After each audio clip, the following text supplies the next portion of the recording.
welcome to the Routine Maintenance Series, Episode 3. Today's task is to tackle the ABS light that's come on my daily driver, a 2010 Vauxhall Astra. The MOT is due in a week, so I need to get this light sorted because it's definitely a fail. Okay, here's the problem. Start her up.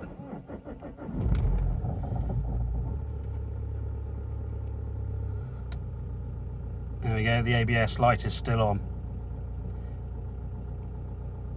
Okay, so it's time to break out the laptop. Let's see what the issue is.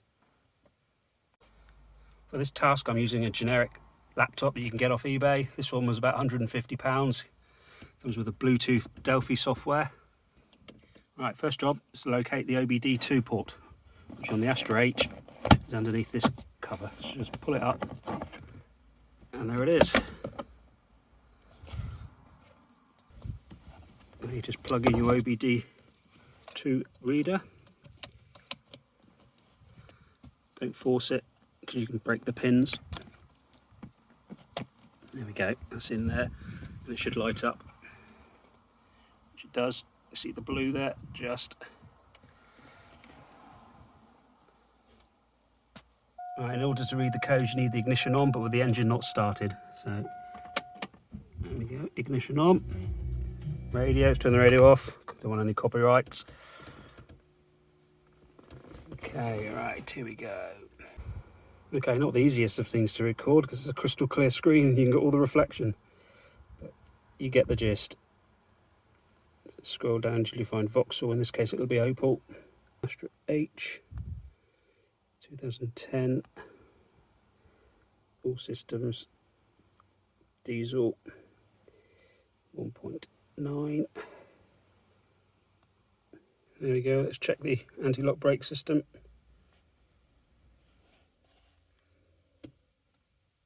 Okay, there's the code.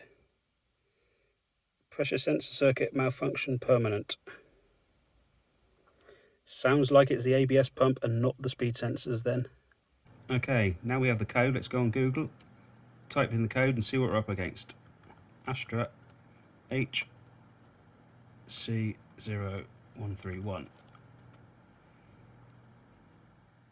Okay, straight away we've got loads of hits, videos on YouTube. Faulty ABS ESP pump, repairs, forums. Okay, so it's a common fault with them. ECU testing. They repair the units.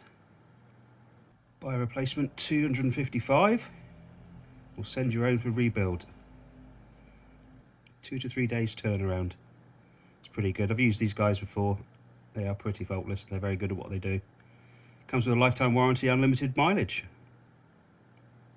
Okay, common faults. ABS pump and module malfunction for the Vauxhall Astra, 2006 to 2011. Here we go. The internal component breakdown will cause the fault code C0131. Pressure sensor malfunction to be stored. Looks like we're taking off the ABS pump and sending it away then. There's the offending item, located underneath the coolant tank. So the first job will be to remove the battery with the 210mm to give you easy access.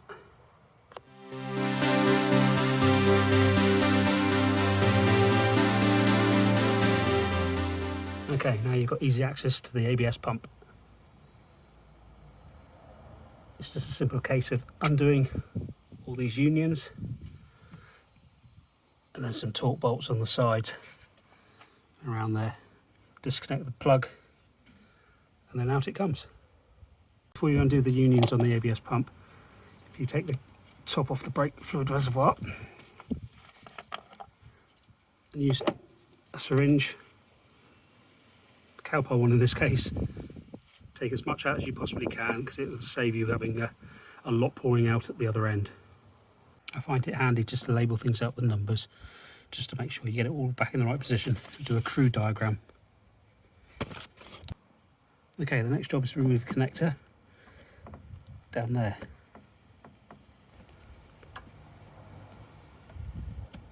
Simply slides out.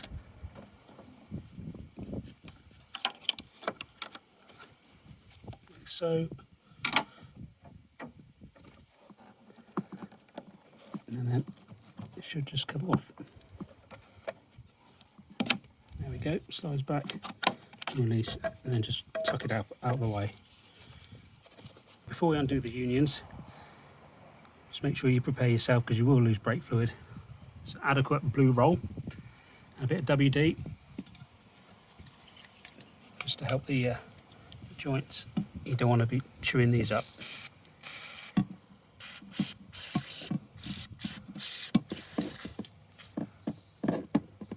Lovely. It's also handy to have the correct spanner. If I've got a proper brake spanner, 11mm is what you need.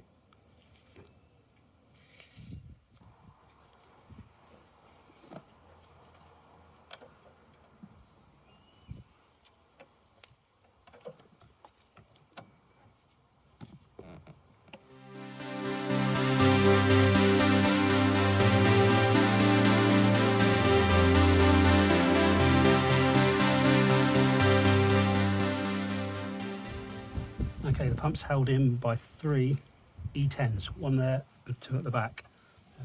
Go for the different one first. I hope if I got it on the unlock.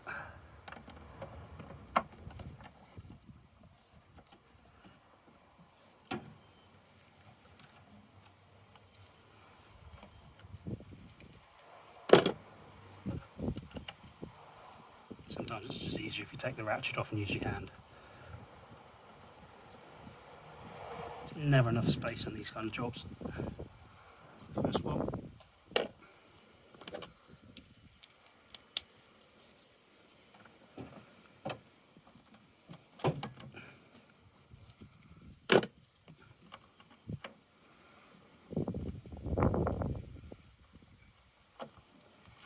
Second one. And the last one.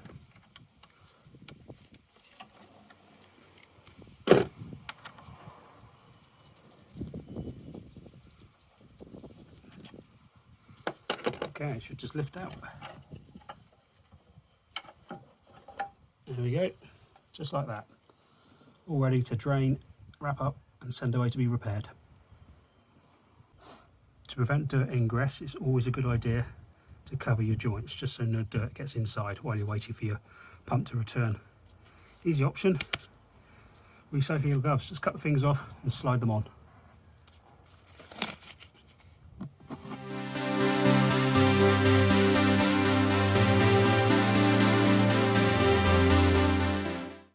Okay, the ABS pump's been returned from ECU testing. Let's have a look.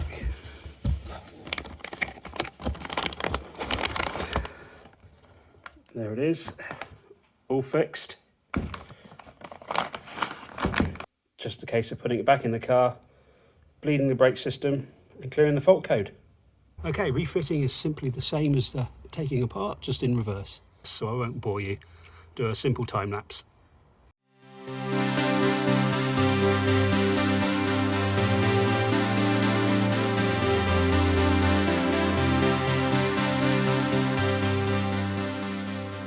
Okay, all back in, just a case of putting the connector on, putting the coolant tank back in, fitting the battery, and then bleeding the brakes.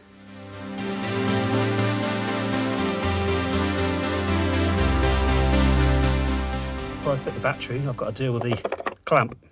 It won't undo, it's just literally turning underneath where it's corroded, which is going to be a right pain in the arse. Going to have to take out the battery tray to solve that problem. Okay, now the ABS is all in, all connected. It's just a case of bleeding the brake system. For this you'll need an easy bleed kit, a non-return valve for your nipples on your calipers, and some .4 brake fluid. First job is to top up the reservoir so it's on maximum before you start bleeding the brakes. Okay, with the use of a funnel, carefully top it up to maximum. Might take a bit because obviously if you had your pump completely empty.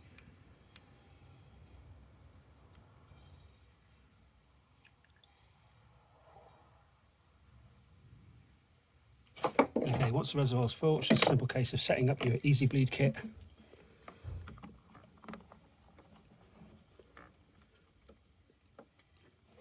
Okay, Okay, the Easy Bleed kit is all ready to go, just a case of bleeding the brakes. On an ABS car, it's a little bit different from normal. You need to do the passenger front first, followed by the driver's side first, then the passenger rear, followed by the driver's rear. Okay, moment of truth. Everything's been put back together, brakes have been bled. Let's see if the fault light is still there or whether it's cleared itself.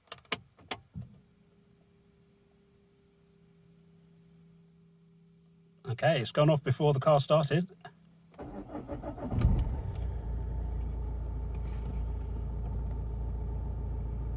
Fantastic. Okay, all fixed then. Hopefully there was something in this video that was useful to you. Thanks for watching, and until next time, goodbye.